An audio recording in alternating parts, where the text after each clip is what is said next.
Hi everyone, this is Bhumika. Welcome to my channel. I hope everyone is fine. तो इस video में हम बात करेंगे एसएससी सिलेक्शन पोस्ट 11 एग्जाम की। तो जिसका एग्जाम अभी जून या फिर जुलाई में होगा। तो अभी टेंटेटिव डेट्स आई हैं जून और जुलाई। तो एंड ऑफ जून से इनिशियल डेज में जुलाई के एग्जाम हो जाएगा। तो आपको अकॉर्डिंगली अपना पूरा स्ट्रेटजी बनानी है, पूरा प्लान बनाना है, जिससे आपका सिलेबस भी कवर हो जाए और आपके मार्क्स भी अच्छे आए। तो इस एग्जाम की एक अच्छी बात ये है कि इसमें सिंगल टेस्ट है। और जो एक थोड़ी सी गलत बात है वो ये है कि इसमें जैसे 3 फेजेस में एग्जाम होगा। एक होगा ग्रेजुएशन के लिए, एक होगा मैट्रिकुलेशन के लिए, एक होगा हायर सेकेंडरी के लिए। तो इसमें क्या है कि मैट्रिक वालों के लिए, हायर सेकेंडरी वालों के लिए कंपटीशन बहुत ज़्यादा होगा। अब जो मैट्रिक वाले लोग होंगे जिनकी क्वालिफिकेशन उतनी ही है वो बाकी 2 एग्जाम्स नहीं दे सकते। लेकिन जो ग्रेजुएशन वाले हैं और हायर सेकेंडरी वाले हैं वो बाकी भी एग्जाम्स देंगे। तो इसलिए कंपटीशन बहुत ज़्यादा बढ़ जाता है। ऊपर से सिंगल एग्जाम है तो हर कोई बहुत अच्छी मेहनत करता है, एक एक ही पेपर देना है। तो आज मैं थोड़ा सा कुछ प्लान डिस्कस करूंगी, कैसे आप पढ़ सकते हैं और कैसे आप अच्छा स्कोर कर सकते हैं। So let's start it. सबसे पहले है कि आपके पास है 2.5 मंथ्स अगर हम लेके चलें तो आपके पास होंगे। अगर हम जून के मिड तक का भी टाइम लेते हैं तो 2.5 महीने आपके पास हैं। अब उसको आप डिवाइड कर लीजिए एक रूल में, दैट इज 1+1+1/2।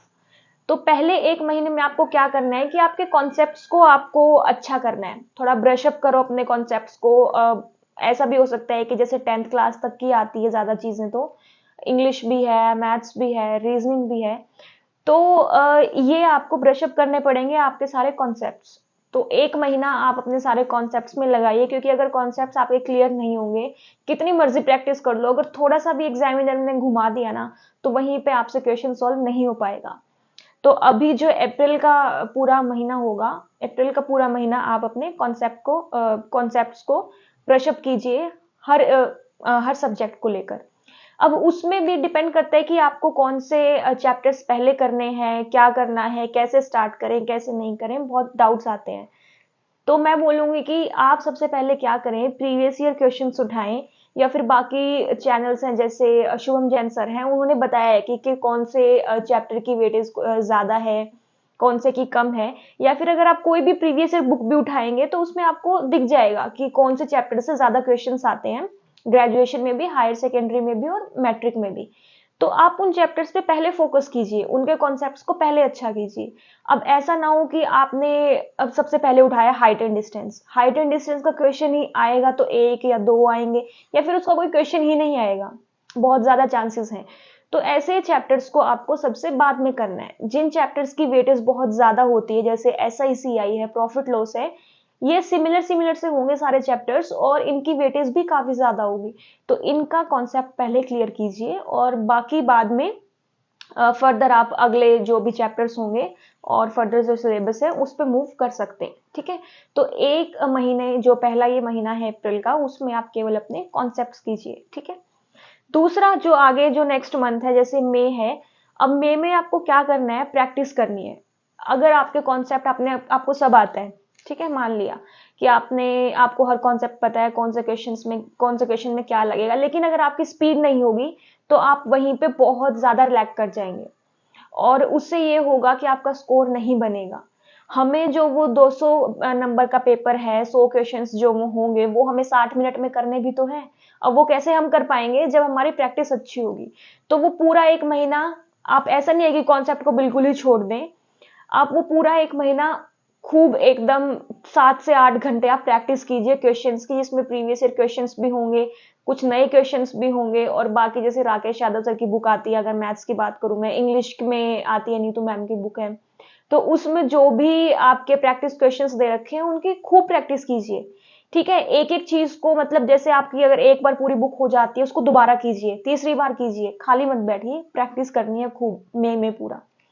अब आता है जो जून का महीना है, जो हमारे पास आधा महीना है, उसकी बात करते हैं। उसमें क्या करना है, उसमें आपको प्रीवियस ईयर क्वेश्चंस उठाने हैं, सारे प्रीवियस ईयर जितने भी आज तक आए हैं एसएससी के किसी भी पेपर में, वो आपको बहुत अच्छे से करने हैं। जो हम एग्जाम के पास पढ़ते हैं ना, एग्जाम के पास क्या होता है कि हमारी एफिशिएंसी जो है वो हमारी डबल ट्रिपल हो जाती है। अभी आप जिस पेज से पढ़ेंगे और जो आप जिस पेज से आप जून में पढ़ेंगे वो डिफरेंट होगा। ये ह्यूमन बिहेवियर है, होगा ही होगा वो डिफरेंट। तो आप जून में सारे प्रीवियस ईयर क्वेश्चंस कीजिए और आपको ध्यान याद भी वो ज्यादा रहेगा। ठीक है। तो मैथ्स में मैंने आपको बता दिया है कि वेटेज वाइज आपको पढ़ना है सारे चैप्टर्स को। इंग्लिश में आपको कैसे पढ़ना है कि पहले आप वोकैब कीजिए। अगर आपकी वोकैब अच्छी नहीं होगी तो हो सकता है आप ग्रामर के क्वेश्चंस भी नहीं कर पाए अच्छे से। जीके में आपको अभी से करंट अफेयर्स मत कीजिए, लास्ट में देखिएगा करंट अफेयर्स को, ठीक है, क्योंकि करंट अफेयर्स का हम कुछ नहीं कह सकते।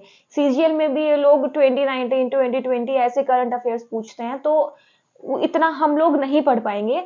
तो आप पहले स्टैटिक जीके पे अच्छे से ध्यान दीजिए और बाद में करंट अफेयर को बाद के लिए छोड़िएगा। और रही बात रीजनिंग की, तो रीजनिंग के प्रीवियस ईयर क्वेश्चंस इनफ होते हैं और आप इतना सारा सिलेबस, मतलब अगर वो प्रीवियस ईयर क्वेश्चंस कर लेते हैं तो आपके जो एग्जाम में क्वेश्चंस आएंगे वो भी आपके निकल जाएंगे। तो यही था कि आपको 2.5 वाला रूल जो है 1+1+1/2 ये आपको याद रखना है। कॉन्सेप्ट को ब्रशअप कीजिए, उसके बाद आपको प्रैक्टिस करनी है पूरा 1 महीना और उसके बाद प्रीवियस ईयर के सेट्स लगाने हैं। ठीक है। तो अब बात आती है मॉक टेस्ट की। पूछते हैं कि हम मॉक टेस्ट कब दें, अभी से दें, बाद में दें, क्या दें। तो मेरा तो मानना ये है आपको मॉक टेस्ट अभी देना है। अभी जो उसकी फ्रीक्वेंसी है आपको ऐसे रखना है कि हफ्ते में 1 दे दिया। उससे क्या होगा ना, अभी जैसे आप मान लो आपने कोई भी एक चैप्टर पढ़ा, मान लो आपको कुछ भी नहीं आता है, बिल्कुल एक बिगनर हो, आपको बस जुनून है कि करनी है गवर्नमेंट जॉब और आपने प्रिपरेशन अभी स्टार्ट कर दिया, आपका पेपर भी है। आपने क्या किया कि मॉक टेस्ट आपने एक कोई भी एक टॉपिक आपने पढ़ लिया, इंग्लिश का भी एक पढ़ लिया, जीके का भी एक पढ़ लिया, मैथ्स का भी एक पढ़ लिया। अभी से मॉक टेस्ट देने का फायदा क्या होगा, आपको स्किपिंग टेक्निक जो होती है ना वो बहुत अच्छे से आ जाएगी। ठीक है। तो एंड तक फिर जो हम ये बात करते हैं ना कि मॉक टेस्ट में 3 स्टेजेस में आपको पेपर करना चाहिए, 3 स्टेजेस में आपको अटेम्प्ट करना चाहिए, तो आपको वो पहले से ही पता होगा कि जो आपको आता है वो आपको अभी अटेम्प्ट करना है, नहीं तो स्किप करना है। तो बस यही था मेरा प्लान आप लोगों के लिए, यही स्ट्रैटेजी थी। अगर आपको अभी भी कोई डाउट्स हो, कुछ क्वेरीज हो, तो मुझे या तो ईमेल कर सकते हैं या फिर आप नीचे कमेंट भी कर सकते हैं। So I will be very happy to answer it and I will be very happy to help all of you. So thank you so much for watching this video, and if you liked watching it, then like this and share this and subscribe to my channel. Thank you.